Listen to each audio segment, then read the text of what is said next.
जागरणजोश.com के इस वीडियो में आप सभी का स्वागत है। मैं हूं सैयद सोबान।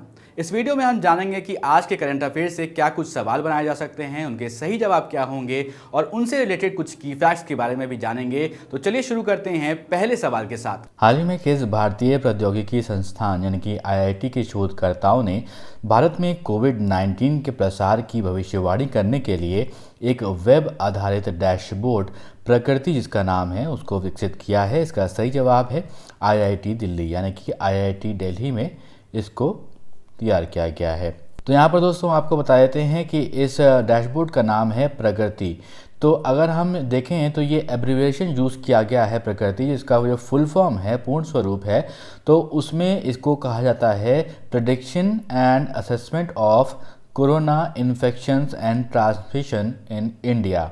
ये इसका फुल फॉर्म है और शॉर्ट फॉर्म में इसको क्या कहा जा रहा है? प्रकृति। तो इस डैशबोर्ड को प्रकृति के नाम से जाना जा रहा है। ये वेब आधारित डैशबोर्ड भारत में 3 सप्ताह की अवधि तक कोविड-19 मामलों की राज्य और ज़िले के स्तर पर विस्तृत भविष्यवाणी प्रदान करेगा और प्रशासनिक हस्तक्षेप, वायरस संक्रमण का संकट, मौसम के पैटर्न में बदलाव के कारण विभिन्न प्रभावों को समायोजित करने के लिए डेटा को साप्ताहिक आधार पर अपडेट भी इसमें किया जाता है। ये विभिन्न लॉकडाउन परिदृश्यों जैसे ज़िले की सीमाओं को बंद करने और ज़िले के भीतर लॉकडाउन के विभिन्न स्तरों को लागू करने के प्रभावों का भी उल्लेख इसमें किया जाता है।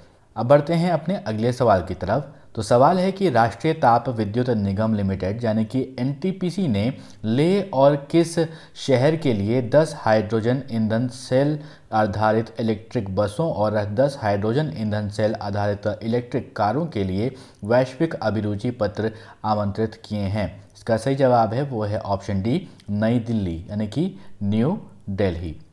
तो यहाँ पर दोस्तों आपको बता दें कि इस परियोजना के हिस्से के रूप में हाइड्रोजन के उत्पाद के लिए नवीकरणीय ऊर्जा का उपयोग, साथ ही साथ इसके भंडारण और वितरण की सुविधाएं भी इसमें विकसित की जाएंगी और हाइड्रोजन ईंधन सेल आधारित जो वाहन होंगे उनकी खरीद से संबंधित ये परियोजना देश में अपनी तरह की जो पहली योजना होगी। तो ये आपको इसको ध्यान में रखना है कि ये देश में पहली इस तरह की योजना होगी और जिसमें कि हरित ऊर्जा से लेकर के ईंधन सेल वाहन तक का संपूर्ण समाधान विकसित किया जाएगा और हाइड्रोजन से चलने वाले वाहन होते हैं और उनको लॉन्च करके उद्देश्य यही है कि परिवहन के क्षेत्र में कार्बन जो उत्सर्जन है उसको कम किया जाए।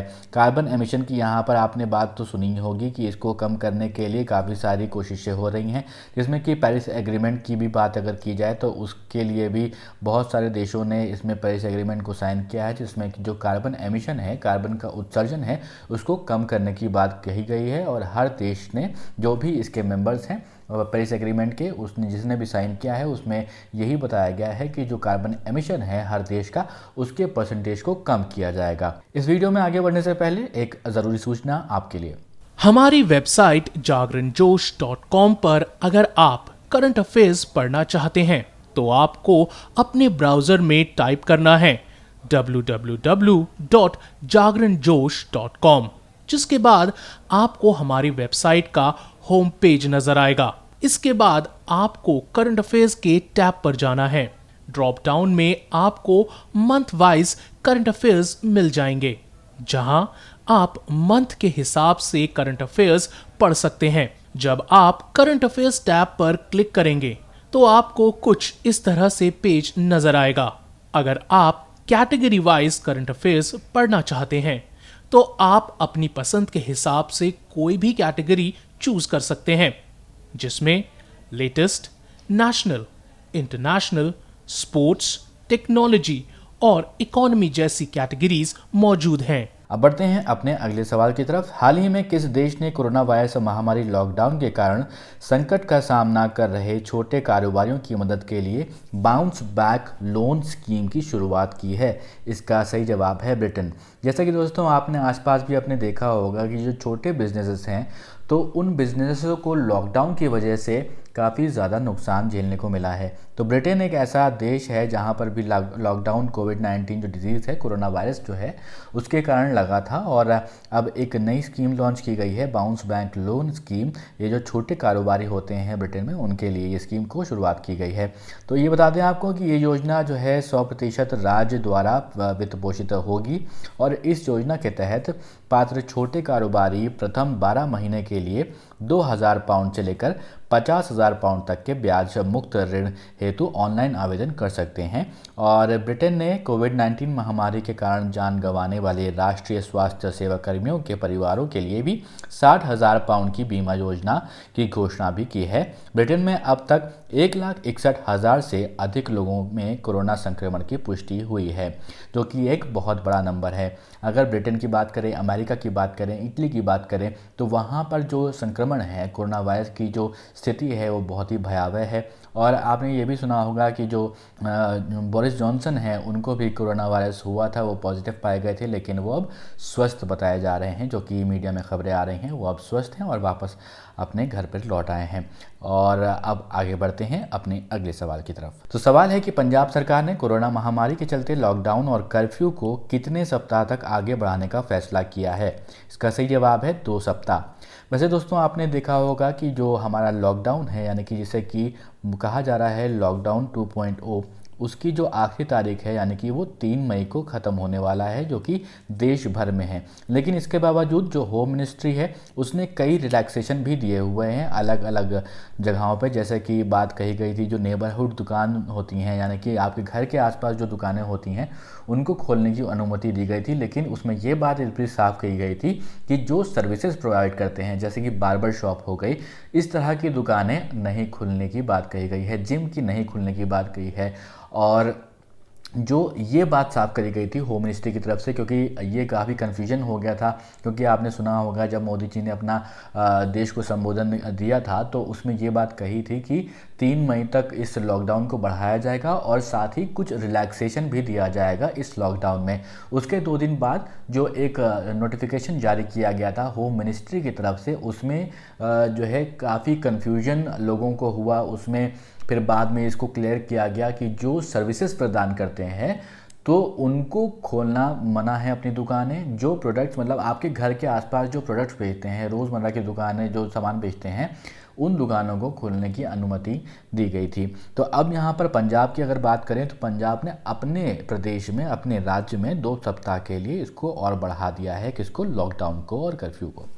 तो यहाँ पर बता दें आपको कि पंजाब की जो मुख्यमंत्री हैं, कैप्टन अमरिंदर सिंह नाम है उनका, इस बारे में घोषणा उन्होंने किया कि जो लॉकडाउन है उसके दौरान रोज़ाना सुबह 7 से 11 बजे तक लोगों को 4 घंटे की छूट दी जाएगी और इस दौरान लोग अपने घरों से बाहर आ सकते हैं। तो ये बात आपको ध्यान रखना है। पंजाब की यहाँ पर बात हो रही है, सुबह 7 से 11 बजे तक 4 घंटे की छूट मिलेगी पंजाब में और इस दौरान लोग अपने घरों से बाहर निकल सकते हैं। तो जो दुकानें हैं वो खुली रहेंगी। पंजाब लॉकडाउन बढ़ाने वाला जो पहला राज्य बन गया है और पीएम नरेंद्र मोदी से चर्चा के दौरान कई राज्यों के मुख्यमंत्रियों ने पीएम से लॉकडाउन को बढ़ाने की भी मांग कही थी। आपको ध्यान होगा कि अभी कुछ दिन पहले ही जो सीएम हैं, जो अलग अलग राज्य के जो चीफ मिनिस्टर्स हैं, उनसे प्रधानमंत्री मोदी ने वीडियो कॉन्फ्रेंसिंग के ज़रिए बात की थी।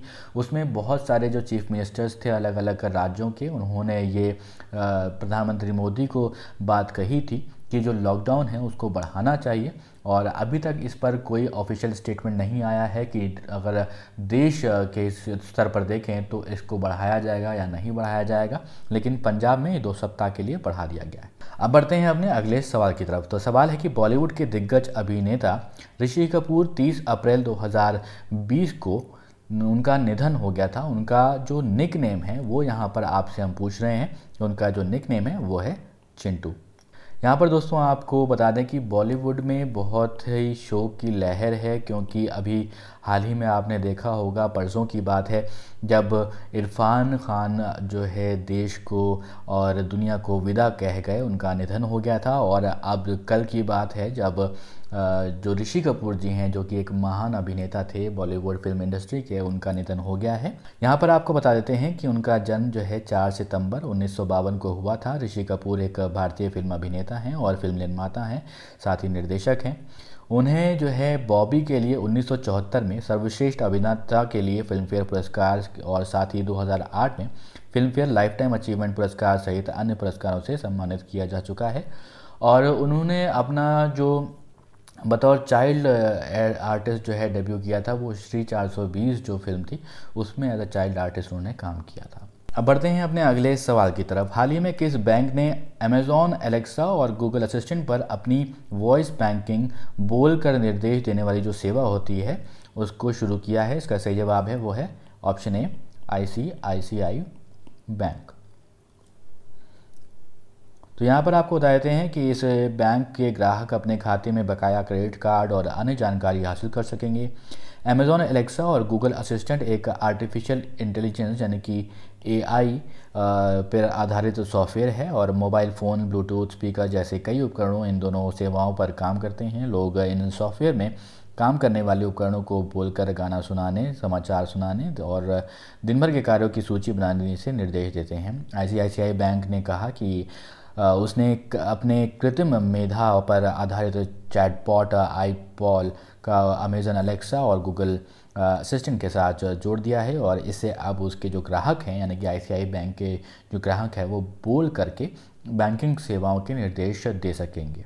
अब बढ़ते हैं अपने अगले सवाल की तरफ। संयुक्त राष्ट्र में भारत का स्थायी प्रतिनिधि हाल ही में किसे नियुक्त किया गया है? इसका सही जवाब है वो है TS तिरुमूर्ति। यहाँ पर दोस्तों आपको बता दें कि विदेश मंत्रालय में जो सचिव हैं TS तिरुमूर्ति उनको 29 अप्रैल 2020 को संयुक्त राष्ट्र में भारत का स्थायी प्रतिनिधि नियुक्त किया गया है और भारतीय विदेश सेवा के 1985 बैच के अधिकारी तिरुमूर्ति न्यूयॉर्क में सैयद अकबरुद्दीन की जगह लेंगे। तो यहाँ पर आपको ये ध्यान रखना है कि जो TS तिरुमूर्ति हैं वो किसकी जगह लेंगे? वो जगह लेंगे सैयद अकबरुद्दीन की जगह।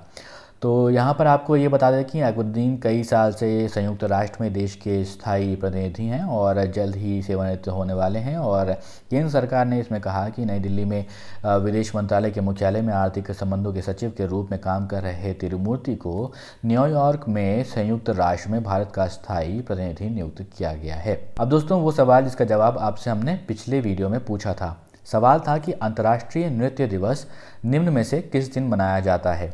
तो उसका सही जवाब है 29 अप्रैल यानी कि 29 अप्रैल। आप में से बहुत सारे लोगों ने इसका सही जवाब दिया है।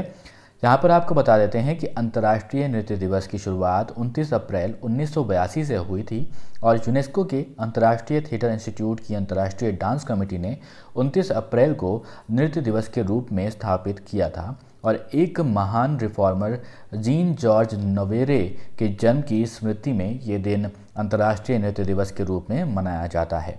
अब दोस्तों एक सवाल आपके लिए जिसका जवाब आपको हमें कमेंट बॉक्स में लिखकर देना होगा।